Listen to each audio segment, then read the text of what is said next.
Bendito seja o Senhor. Diz assim a palavra: certo dia, a esposa de um dos discípulos dos profetas suplicou a Eliseu dizendo: teu servo meu marido morreu, e bem sabes o quanto teu servo amava com zelo a Yahvé. Agora um credor acaba de chegar à nossa casa para levar meus filhos como escravos pelo pagamento da dívida. Eliseu lhe indagou: o que posso fazer por ti? Dize-me o que tens em casa. Ao que ela prontamente respondeu: tua serva nada tem em casa a não ser uma vasilha com azeite. Então ele ordenou: vai e pede emprestados a todos os teus vizinhos ânforas vazias, tantos quantos puder recolher. Depois entra em tua casa, fecha a porta atrás de ti e dos teus filhos, e derrama do azeite puro que brotar em todos esses vasos, pondo-se de lado à medida que forem ficando cheios. Assim ela se foi, trancou em casa com seus filhos e começou a encher as vasilhas que eles lhe traziam.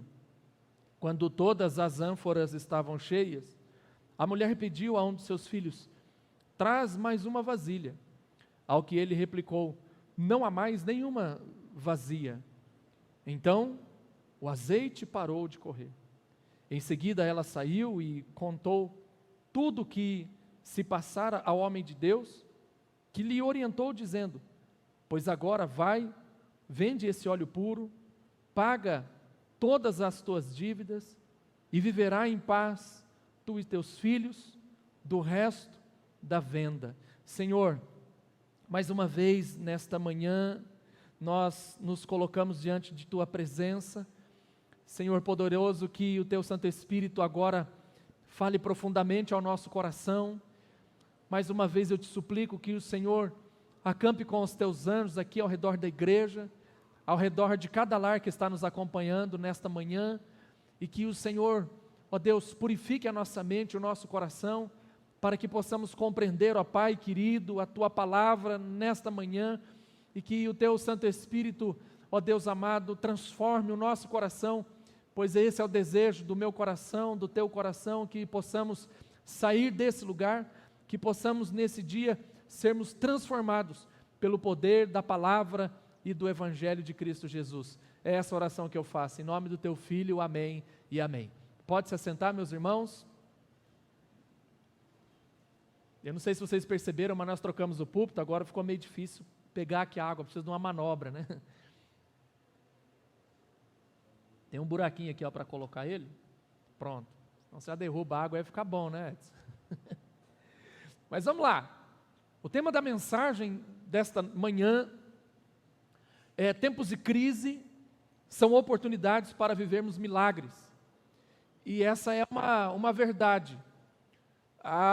Precisamos entender que na história da Bíblia, e em nossa história também, né, pessoal, as bênçãos de Deus, ela vem em resposta de uma necessidade humana.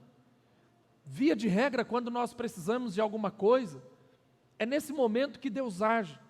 É nesse momento que uma bênção de Deus pode chegar até você, sendo uma resposta de oração, uma resposta de um jejum, ou algo que você buscou da parte de Deus há muitos anos, e chegou o momento de Deus então te agraciar. Então, basicamente são essas as vertentes pelas quais as bênçãos de Deus chegam até nós. Mas o milagre ocorrido aqui na casa da viúva, desse discípulo de Eliseu, confirma esse fato. A bênção veio em resposta a uma necessidade humana. Qual era a necessidade? O texto que nós lemos, ele expõe a penúria, as mazelas, a miséria que esta pobre mulher estava vivendo. Ela estava enfrentando, ou ela havia ficado em uma situação difícil após a morte do seu marido. O marido desta mulher, ele não ouviu os conselhos, por exemplo, do presbítero Osmar, né? que vive pegando no pé, tem que fazer um seguro de vida, se você morre, como que fica a família, e etc, etc. Essa mulher não pensou nisso, né? O marido dela morre e deixou para ela uma baita de uma dívida. E para complicar essa dívida, a situação dela, pelo fato da morte do seu esposo, os seus filhos seriam levados pelo credor. De alguma forma, essa dívida deveria ser paga, não é ilícito, está registrado nas leis de Moisés, então está tudo certo.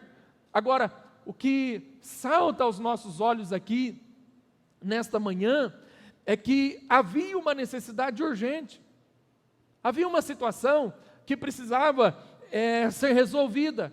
Então, de alguma forma, a história dessa mulher precisava ser mudada. O que estava acontecendo com ela, aquela situação foi ficando cada dia mais insustentável, a ponto de, o texto declara isso, na tradução que eu li, que aquele homem iria buscar os filhos daquela mulher naquele dia. Algumas traduções chegam a essa conclusão. Então, a necessidade humana desta pessoa precisava de uma resposta de Deus, e uma resposta de Deus urgente. Vocês sabiam que muitas vezes isso pode acontecer conosco? Muitas vezes há uma necessidade, há uma situação que foge do nosso controle, uma situação que aparece para nós, com toda certeza ela desconhecia essa dívida, né? Ela desconhecia essa situação que o seu esposo havia entrado. Nós daqui não vamos entrar em méritos para tentar descobrir o que aconteceu, por que ele ficou endividado, porque a Bíblia não mostra isso. A Bíblia só mostra que há uma necessidade e precisa de uma resposta da parte de Deus para a vida desta mulher, uma necessidade urgente. E muitas vezes isso está acontecendo conosco. Há uma necessidade urgente.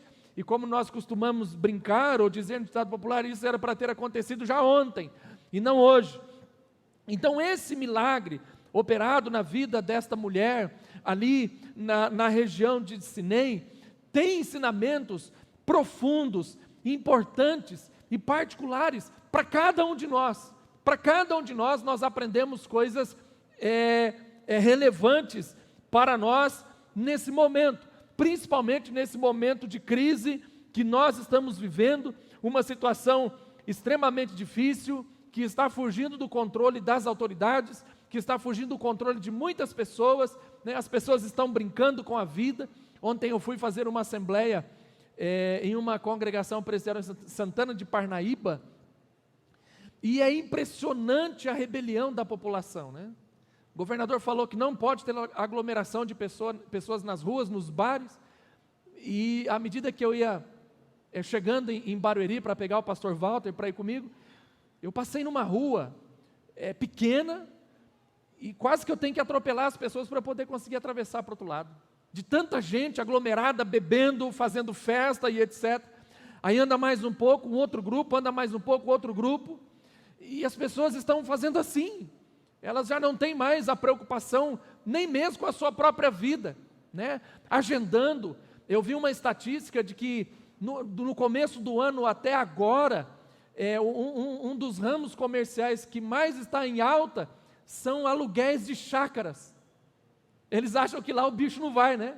Então as pessoas se reúnem todas amontoadas dentro de uma chácara e pau na máquina, né? É assim que as coisas estão acontecendo. É assim que as pessoas estão se comportando. E aí o poder público não consegue mais segurar isso. Hospitais abarrotados. Ontem eu passei em frente ao pronto-socorro de Barueri, mais ou menos umas 10 horas da noite, eu com pressa para vir embora, por conta, não podia chegar antes das 11 em casa. E, queridos, o hospital lotado. Passei na frente de um outro hospital em Barueri, lotado de gente. Não sei se é Covid, não me interessa. O que eu quero dizer é que há um caos estabelecido. Há uma situação difícil e que as pessoas, elas não estão enxergando, mas assim como na história dessa mulher, um dia a conta chega.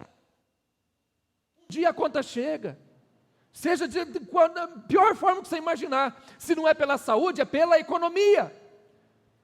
Interessante, eu recebi uma fotinha esses dias, o cara colocou assim, a gasolina está caro, e embaixo ele gastando um monte de dinheiro com cerveja. A cerveja não é cara, a gasolina é. É interessante como que funciona o ser humano, né? O camarada gasta uma fortuna com uma garrafa de uísque e reclama do preço do leite. Não é descompensado o trem aqui? O mundo não está virado dos avessos? Pelo menos aqui no Brasil está assim, né? Em outras culturas é um pouco diferente. Compra toneladas de carne para fazer churrasco, cerveja e reclama. Aí quer fazer greve, aí quer fazer não sei o quê, mas a conta chega. Eu estou dando essa introdução porque a conta chegou para essa família. Não sabemos o nível de responsabilidade do homem. Sabemos que ele morre e que ele deixa uma situação agora para esta família. Como que você está se comportando? Está acumulando dívidas? Está rompendo? Está achando que está tudo certo? Não está, não. Nós temos especialistas na igreja na área de economia e ele está sempre nos alertando. Você conhece? Temos especialistas na igreja na área da saúde, está sempre nos alertando. Conhecemos e sabemos que um dia a conta pode estourar para nós e vai ser caro, meu irmão. E aí nós vamos ter que entender e buscar a graça de Deus, a misericórdia de Deus, porque em tempos de crise são oportunidades para vermos milagres. Há uma pergunta que eu não posso deixar de fazer para o nosso coração: será que há necessidade de passar por essa crise? Será que precisa mesmo viver isso? Eu acho que a gente precisa pensar um pouco. Nós começamos esse ano muito aceleradinho, não começamos? A coisa está boa assim mesmo? Está tudo certo? Ou você está vivendo um tempo de crise? Você que está em sua casa, está tudo tranquilo? Tudo bem, Deus vai nos socorrer. Ele é o nosso socorro bem presente no momento da angústia, da tribulação. Mas nós precisamos ser responsáveis. Esse homem não foi responsável. Ele deixou uma situação difícil para a sua família. Mas vamos lá. Só fiz essa introdução para nós lembrarmos que nós somos responsáveis por todos os nossos atos.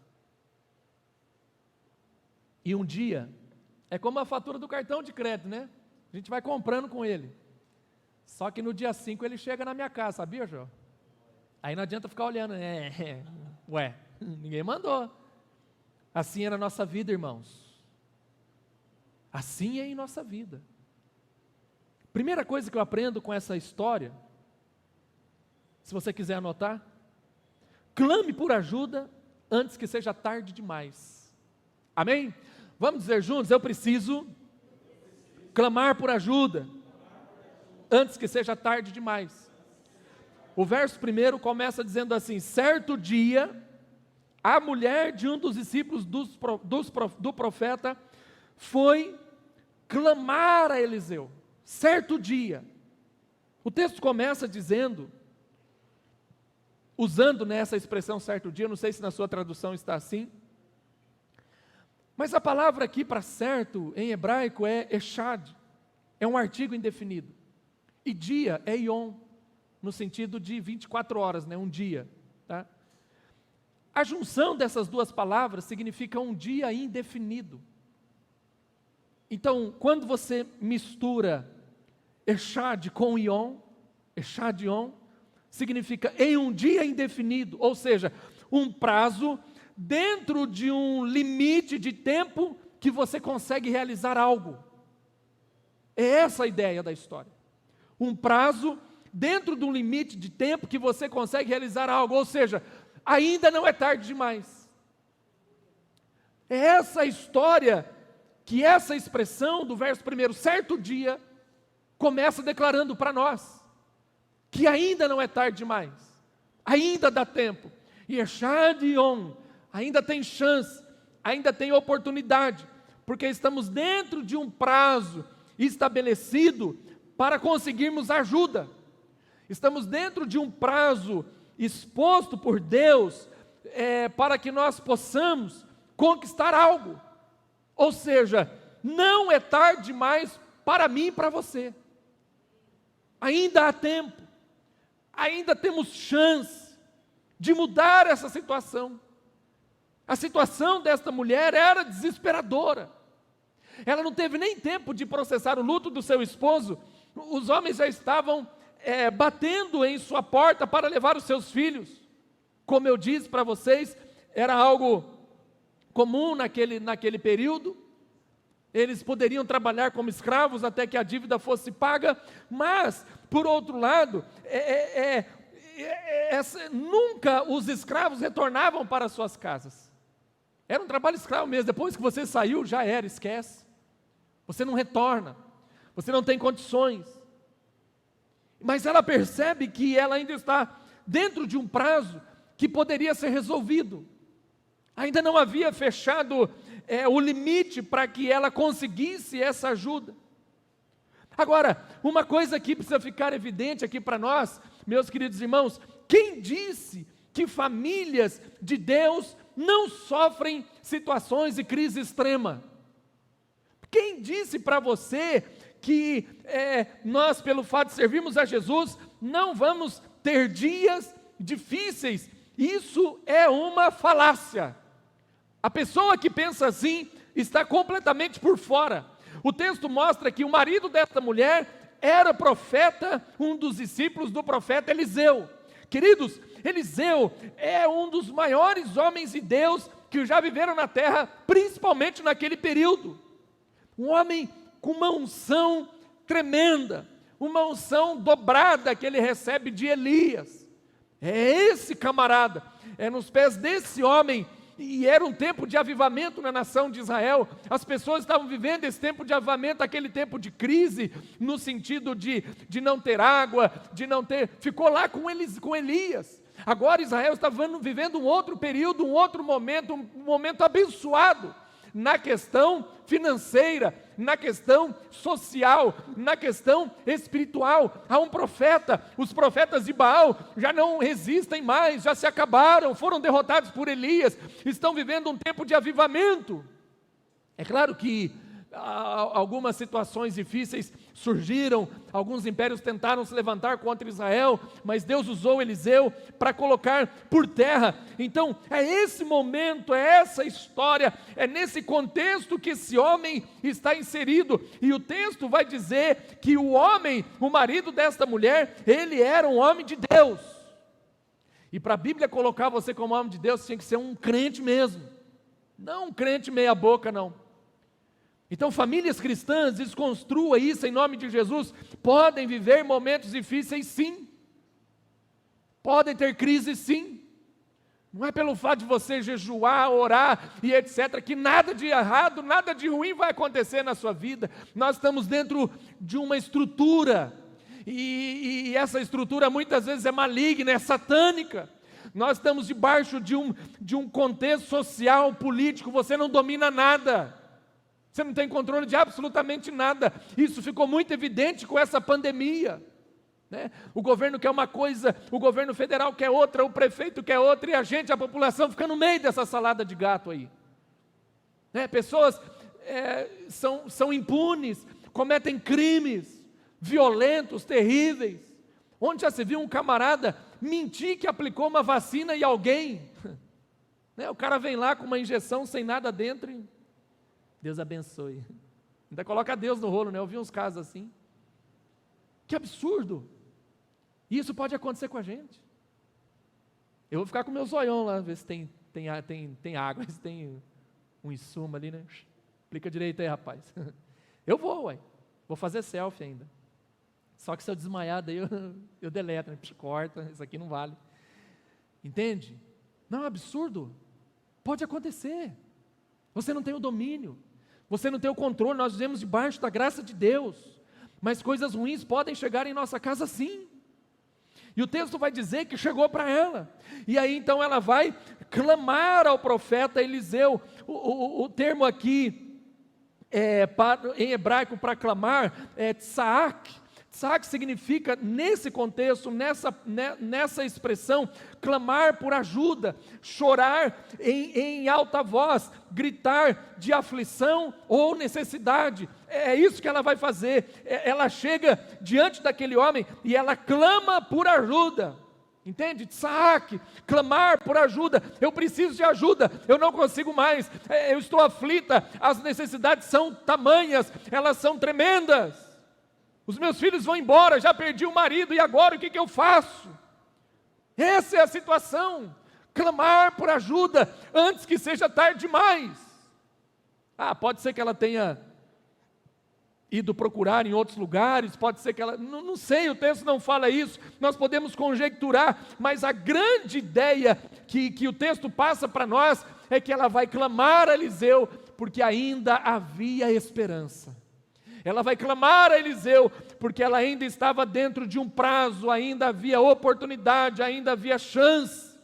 Outra coisa que eu tiro desse princípio do texto, certo dia, é que certo dia também acaba. Você sabia disso, meu irmão? Hoje é dia 28, né? É 28? Ou é 27? 28. Termina hoje o mês, não é isso? Olha, só por Deus, acabou. Fevereiro não vem mais. Certo dia acaba. Quem sabe o seu dia não está acabando? Você está entendendo o que Deus está falando ao seu coração? Se eu estou dentro de um prazo determinado, Yeshadion, eu estou dentro dessa estrutura, essa estrutura termina. Um dia acaba, nós não sabemos, nós não temos a ideia, porque é um dia indefinido, não é um dia definido, como por exemplo segunda, terça, ou um numeral, dia primeiro, não é isso, ele é indefinido. Mas está dentro de um espaço, dentro de um cosmos, dentro de uma oportunidade. Então pode ser que a sua oportunidade esteja acabando hoje. Pode ser que o nosso dia, ele esteja se findando agora, hoje, nesse exato momento. A nossa oportunidade, ela está chegando ao final. E para nós buscarmos ajuda, para nós clamarmos em alta voz, é importante também que você entenda que precisamos nos humilhar. Ela se humilha. Ela chega diante de Eliseu. Irmãos, ninguém chega diante de um profeta e o profeta está sozinho. Era muita gente do lado dele. Você já viu Jesus sozinho? Geralmente muitas pessoas, às vezes ele saía para ir ficar sozinho, porque era um desejo dele, mas via de regra tinha gente, haviam pessoas ali. Então essa mulher, ela vai até Eliseu e está cheio de gente lá, tem pessoas ali, mas ela não se importa com eles. Agora nós vemos uma geração de pessoas autossuficientes, não precisam de ninguém, muito menos ajuda de um profeta, né? Ajuda de um pastor, ajuda do Eliseu. As pessoas não agem mais desta maneira, elas não vão mais até o profeta, elas não abrem mais o coração, só procuram ajuda depois que o tempo acabou. Percebe? Depois que o certo dia já foi, aí é tarde demais, aí não dá mais. Sabe o que eu aprendo aqui? Que não é qualquer pessoa também que pode nos ajudar. Ela vai até Eliseu. Pedir ajuda é algo seletivo.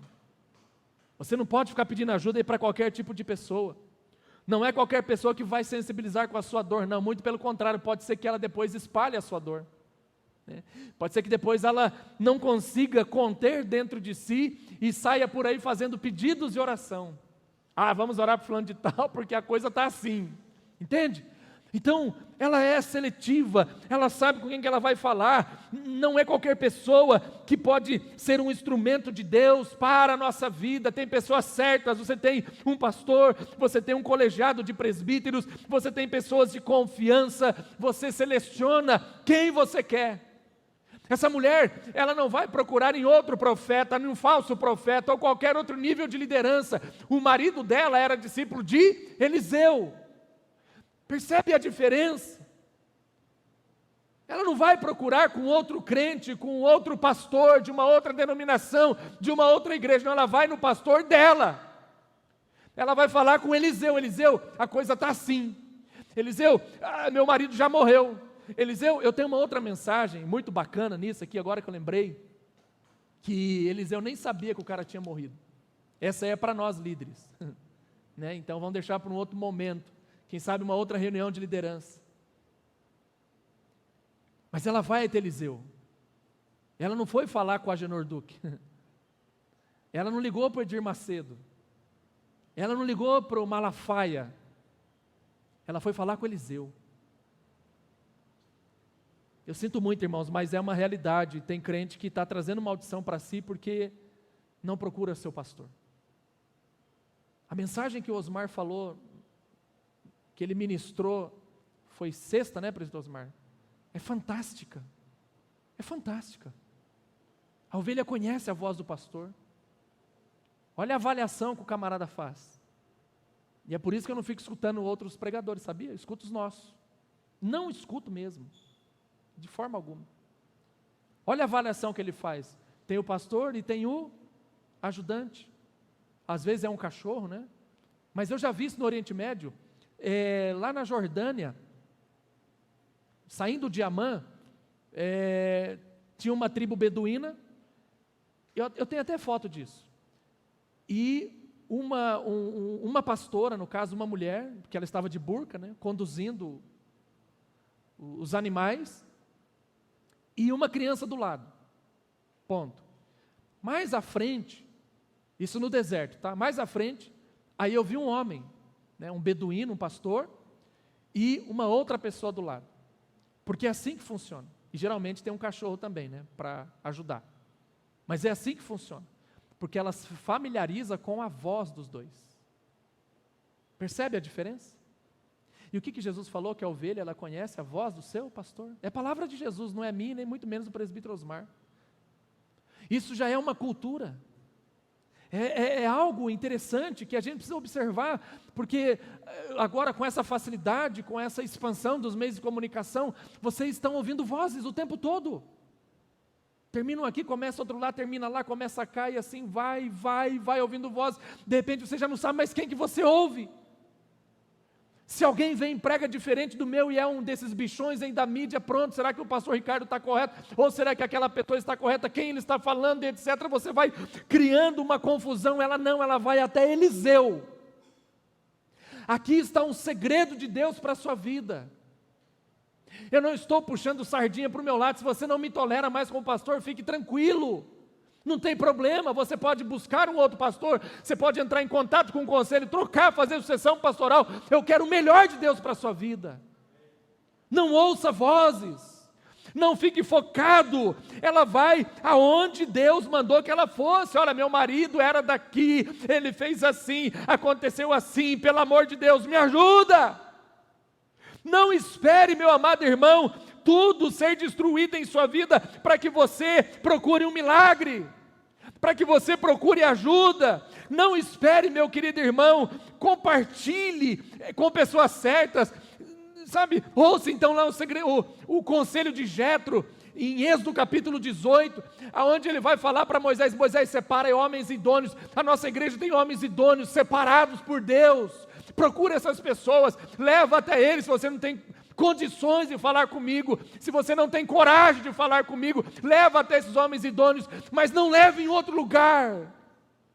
Não traga pecado, destruição para a sua família. Eu comecei o culto dizendo que um dia a conta chega, e ela chega, meu irmão. É impossível não chegar. Sabe, procura um presbítero, procura um evangelista, procura as pessoas da igreja, homens de Deus, idôneos, preparados. Se eles não resolverem, eles trazem para mim. A gente discute, resolve, ora, coloca diante de Deus. Ela vai até Eliseu. Eu fico boquiaberto, pessoas não têm condições de vir em nossa igreja e vão em outras. É legal isso, né, Osmar? É bênção. Continua, meu irmão. Um dia a conta chega. Não tem condições de falar com o pastor, mas fala com outro. Continua, meu querido, um dia a conta chega, mas clame por ajuda antes que seja tarde demais. Antes que seja tarde demais. Porque vai chegar uma hora, meu irmão, que não vai dar mais certo. O que você precisa perder na sua vida?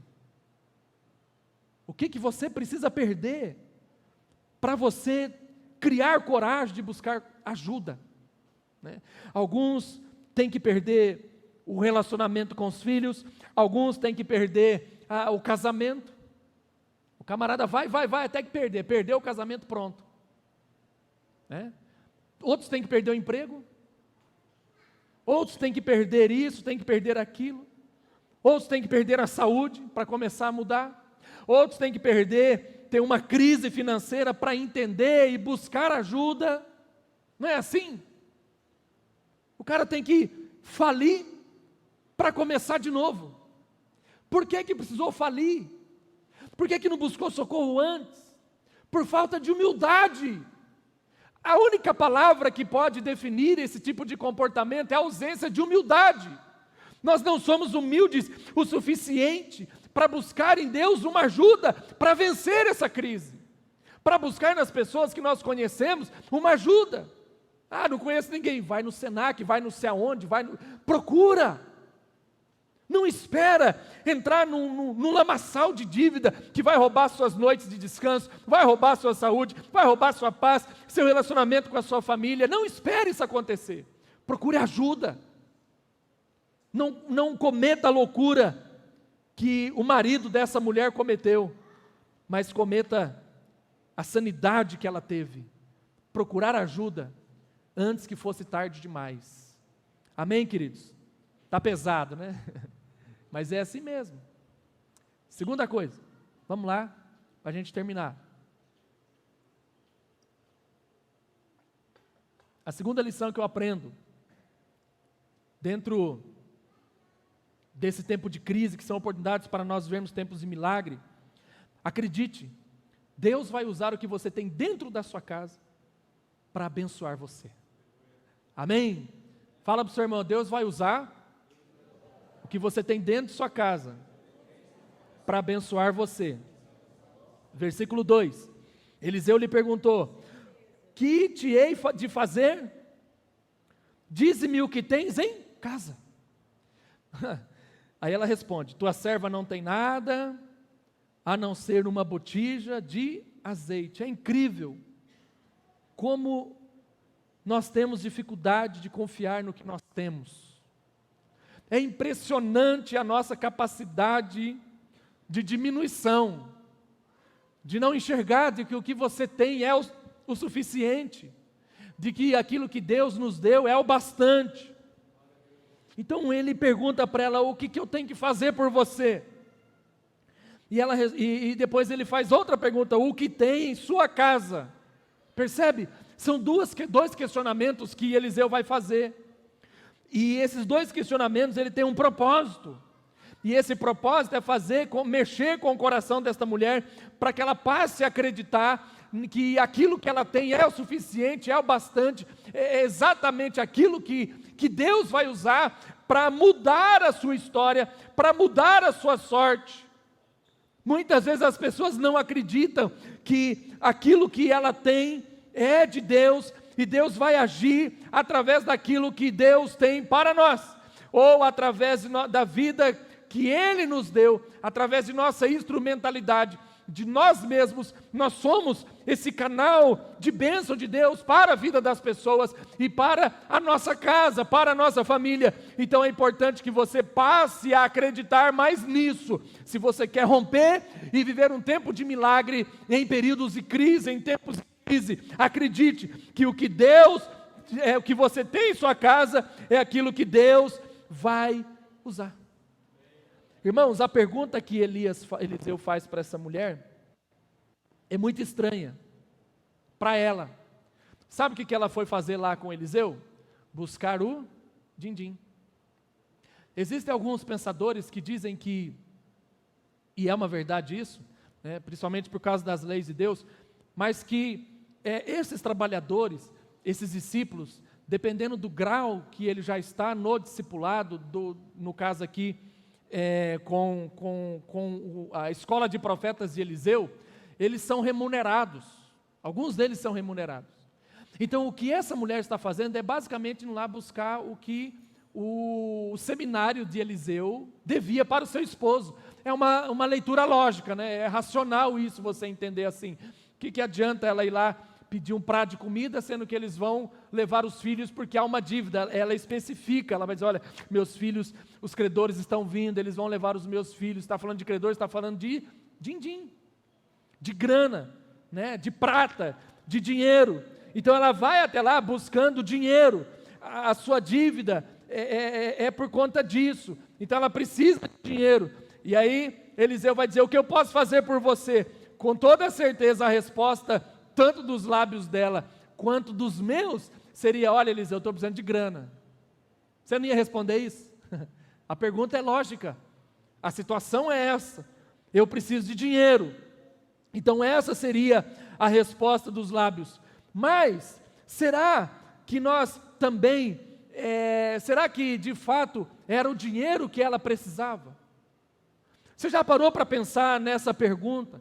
Será que de fato esse conceito que você tem para solucionar os seus problemas é essencial? É isso que vai te ajudar? É isso que vai mudar a sua vida? É lógico que numa leitura carnal e simplista, você vai me dizer sim, é isso mesmo que eu quero. Será que o que você tem buscado de Deus é de fato o que você precisa? Porque o que ela foi buscar de Deus, que Eliseu é uma representação máxima de Deus na terra, ele é o profeta, é através dele que você enxerga a Deus. Será que o que ela foi buscar de Deus era o que ela precisava? Muitas vezes, meu irmão, você está buscando de Deus aquilo que você não precisa. É essa a discussão, é esse o ponto, é o que está acontecendo aqui. E Jesus pergunta a nós nesta manhã: o que eu posso fazer por ti? E pense dentro do seu coração, qual seria a sua resposta para Jesus? Se Jesus chegasse agora diante de você, com aquele cabelão grande, aquela barba gigante, né? Aquele homem bonito, de olho azul, né, Marielson? Igual nós assim, entendeu? Chegasse diante de você agora e falasse para você: presbítero Marielson, o que eu posso fazer por você? O Marielson ia falar: olha, eu quero flores, eu quero... misericórdia, eu queria fugir disso. Qual seria a sua resposta? Ah, eu quero isso, eu quero isso, eu quero isso. Será que isso é o que Deus tem para você? É o que ela foi fazer. Eu preciso de grana, eu preciso de dinheiro, eu preciso disso. Aí, na sequência, ele faz outra indagação: dize-me o que tens em sua casa. Mais uma vez, essa resposta não seria de pronto. Primeiro que ela vai dizer: olha, eu não tenho nada lá em casa. O que eu tenho lá é só isso aqui, ó, não serve para nada. Uma botija de azeite, o que eu vou fazer com isso, né, Edson? Percebe que há esse conflito, e não é exclusivo somente dessa mulher, mas é nosso. Porque nós estamos vivendo essa crise. Então nós perdemos a identidade. Nós não sabemos mais o que eu preciso ou o que eu não preciso, porque nós somos levados por uma cultura. Nós somos levados dentro de um contexto social de que você tem que ter isso, você tem que ter aquilo, você tem que, na verdade não é nada disso. Diz o que você tem em sua casa, nas condições emocionais, físicas, financeiras que nós vivemos hoje. Nós somos incapazes de responder essa pergunta. O que você tem em sua casa? Como eu disse, Jesus pergunta para vocês: o que você tem em sua casa? Meu irmão, você ia responder um monte de bobagem, um monte, um acúmulo, uma série, porque nós não estamos bem, nós estamos doentes, a igreja está doente, as pessoas estão adoecendo, estamos invertendo valores com muita rapidez, com muita rapidez. Eu não tenho medo de ir a um supermercado e me contaminar com Covid-19. Por outro lado, eu tenho medo de ir à igreja e pegar o Covid-19 na igreja. Percebe a inversão? Eu não tenho medo de pegar um ônibus lotado, cheio de gente estranha que eu não conheço, mas eu tenho medo de estar com os meus irmãos em Cristo. A igreja está adoecendo nesse tempo de pandemia. É tempo de nós despertarmos, meus irmãos. Nos acomodamos, estamos confortáveis com esta realidade. Está tudo certo, está tudo bem. Então eu não sou mais capaz de responder as perguntas que Jesus faz para mim.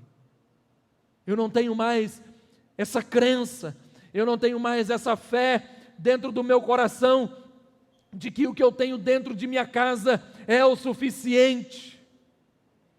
Então nós respondemos como essa mulher, e dizemos para ela: olha, a tua serva não tem nada.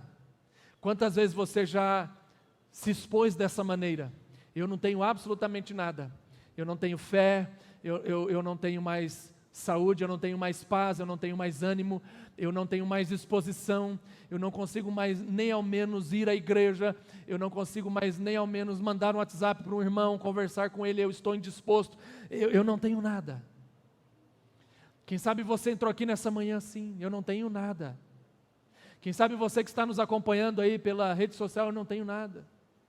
Você está acreditando nisso e é essa mesma a estratégia do diabo, é fazer com que as pessoas, elas não entendam que não tem mais nada, que não tem mais nada a ofertar, que não tem mais valor, e assim vai adoecendo, uma doença sem limites, uma doença que puxa para baixo, que acaba, que tira de nós a crença e não permite mais que nós acreditemos que Deus pode usar o que eu tenho dentro da minha casa, que eu tenho dentro da minha casa é suficiente, como eu já disse em uma outra ministração, são coisas que Deus tem colocado no meu coração, e Ele vai mexendo isso mesmo conosco, porque é tempo, meus amados irmãos, de nós darmos uma resposta eloquente, como a segunda resposta dessa mulher. Olha, eu tenho lá, a não ser, aliás, ela, é como se ela se lembrasse, ela tivesse um lapso de memória, e ela retoma, ela diz, a não ser, lá na minha casa eu tenho uma vasilha com azeite.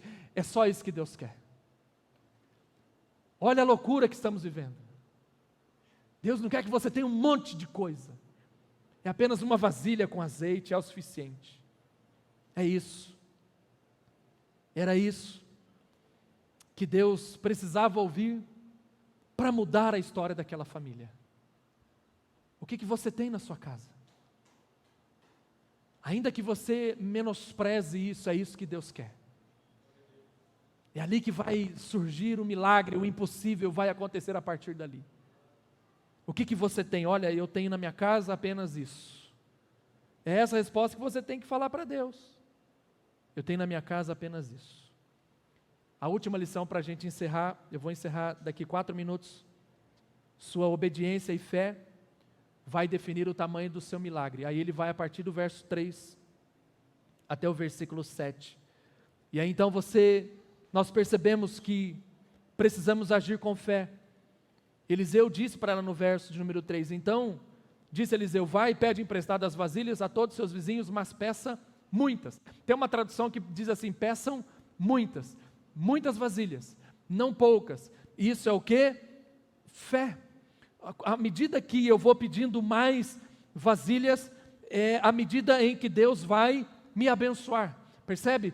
Então ele vai usar o que ela tem em casa, a matéria-prima está na casa dela, só que não é o suficiente, então ele vai mandar uma palavra e ela tem que obedecer, e o texto vai dizer que ela sai de pronto, ela vai pedindo, vai pegando, ela entra na sua casa, ela faz tudo conforme o profeta disse, tudo conforme Deus falou através de Eliseu.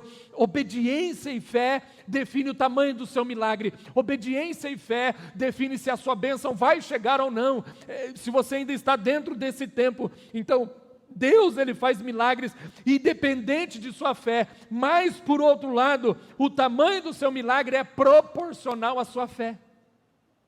Entenderam o que eu disse? Deus, Ele faz milagres dependendo da sua fé. Deus não precisa fazer milagre pelo fato de você ter fé, porque nós temos vários relatos da Bíblia que pessoas sem fé foram abençoadas. Agora, o que determina a proporção, o tamanho do seu milagre está ligado à sua fé. Se você tem uma fé grande, Deus vai fazer um milagre grande em sua vida. Então por isso que Deus fala para ela, olha, peça muitas vasilhas. E ela vai e sai pedindo, sai recolhendo, sai pegando as vasilhas. Deus poderia simplesmente fazer o milagre acontecer ali, meu irmão. Deus poderia até mesmo ter dado dinheiro a ela. Jesus já fez isso em determinado momento. Ele disse para os discípulos, olha, vai lá no rio, pega um peixe, que lá dentro tem uma moeda, você vai pagar os impostos, a gente vai viver mais um tempo assim, etc. Deus poderia fazer, mas nesse contexto, nesse momento, Deus quer trabalhar a obediência daquela mulher. Ele está mexendo com a estrutura dela, Ele está trabalhando com a fé daquela mulher. Queridos irmãos, peça vasilhas, haja com fé, haja com esperança, obedeça a palavra de Deus, não espere mais que alguma coisa ruim aconteça em sua vida, mas saia pedindo vasilhas. Eu não sei que vasilha você precisa, não me importa também saber disso. O que eu estou dizendo para você nesta manhã, saia vai fazer alguma coisa. Não fique mais parado, não fique mais aguardando que o seu mundo, que o seu castelo, que a sua estrutura, ela termine, ela acabe, mas creia, tenha fé em Deus, não espere coisas poucas de Deus não. É por isso que ele fala, peça bastante vasilhas, porque o Deus que o seu marido servia, e você vai ter essa experiência com Deus, seus filhos terão essa experiência com Deus, é um Deus grande, aleluia. É um Deus forte, não é um Deus diminuto, não é um Deus pequeno, mas é um Deus soberano que pode realizar todas as coisas. Uma coisa bacana aqui, quando as vasilhas terminam, o texto vai dizer que o azeite parou de escorrer. Diga comigo, o azeite parou, mas o azeite não acabou.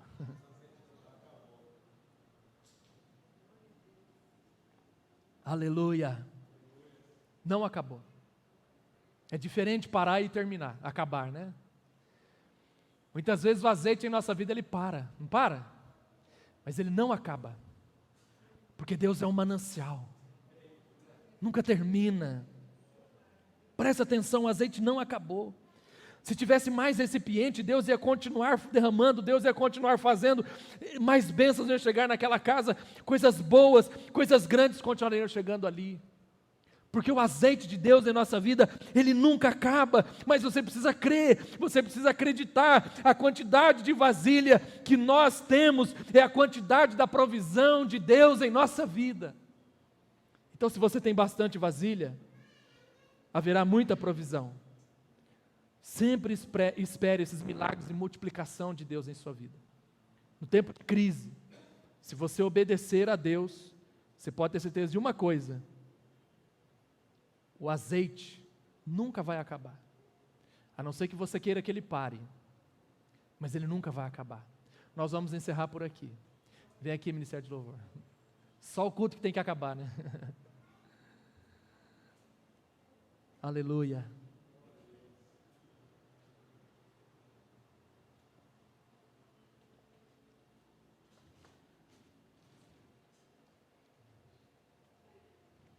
Deus está te dando uma oportunidade para viver milagres nesses tempos, né? Deus está nos dando essa oportunidade. Agora, eu te convido a colocar de pé, vamos orar, né? Nós vamos encerrar orando.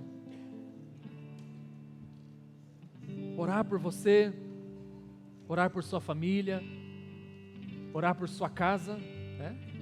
Pelo seu trabalho, orar, simplesmente orar a Deus. As oportunidades para vivermos milagres estão aí, elas estão aí, elas fazem parte de nossa vida, mas clame por ajuda, antes que seja tarde demais. Não espere que tudo se acabe, meu irmão. O final da sua história pode ser bem diferente. Pode ser bem diferente.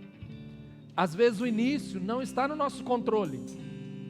O início da história dessa mulher não estava no controle dela. Foi o seu marido, que foi incapaz de administrar a situação financeira da família e morreu de uma forma prematura, inesperada. E isso não está no controle dela. O que estava no controle dela era buscar ajuda, antes que fosse tarde demais. Existem coisas que não compete a você fazer, fugiu do seu controle. O que compete a você fazer é buscar ajuda, antes que seja tarde demais, antes que esse Eshed Yom termine. Nós precisamos buscar ajuda. Acredite, meu irmão, Deus vai fazer com aquilo que você tem dentro de sua casa. Está lá.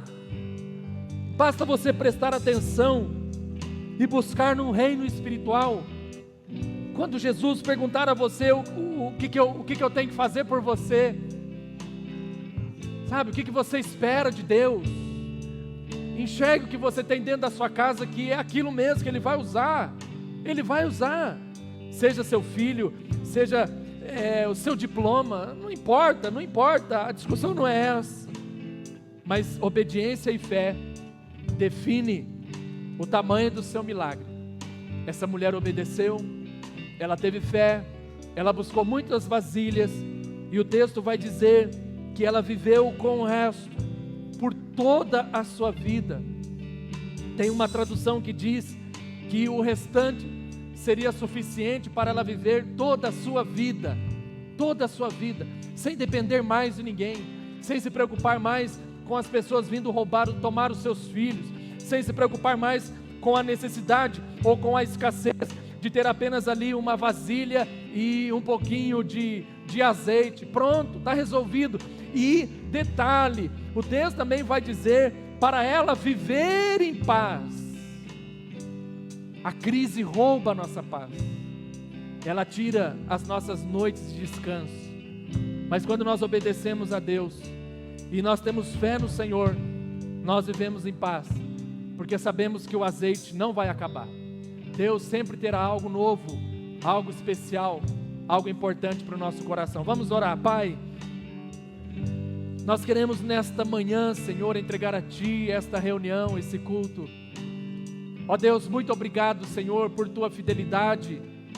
Muito obrigado, Deus, porque mesmo em tempos de crise, nós percebemos as oportunidades que o Senhor nos dá para vencermos as crises. Senhor, que esta palavra fique no coração da Tua igreja, fique no coração dessas pessoas que estão nos acompanhando. Ó Deus, que elas procurem ajuda enquanto ainda tem tempo, enquanto ainda vai dar certo.